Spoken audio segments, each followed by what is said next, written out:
ওই যে আগের ভিডিওতে বললাম না কতগুলো ভিডিও রেকর্ড করে রাখা আছে গ্যালারিতে। তবে আজকে আমি যেটা করছি সেটা হচ্ছে একটা টিফিন আইডিয়া। এটা তোমরা লাঞ্চেও নিতে পারো, ডিনারেও নিতে পারো, যেখানে ইচ্ছা। চিকেনগুলোকে প্রথমে ম্যারিনেট করে রেখে দিয়েছিলাম আগের দিন রাত্রে।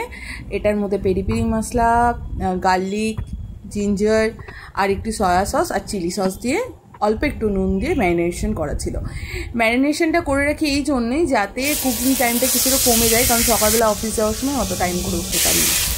এর মধ্যে দিয়ে দিয়েছিলাম কর্ন, আমার ভীষণ ভালো লাগে। আর যেহেতু চিকেনটা ম্যারিনেশন আগের দিন রাত্রে করা ছিল তাই সিদ্ধ হতে খুব একটা বেশি সময় লাগেনি। আর কর্নটাকেও আমি একদম গলিয়ে দিইনি। এর মধ্যে পেঁয়াজ, লঙ্কা, ক্যাপসিকাম আর টমেটো, তার সাথে নুন দিয়ে আবার কিছুক্ষণ ভেজে নিয়ে বা সটে করে নিয়ে দিয়ে দিয়েছিলাম বাটার। আর এটা ড্রেসিং করার জন্য আমি যে ড্রেসারটা ইউজ করেছি তার রেসিপি পরে কোনো একদিন শেয়ার করব। শসা দিয়েছিলাম, গাজর ছিল না বলে, তোমাদের কাছে গাজর থাকলে দিতেই পারো।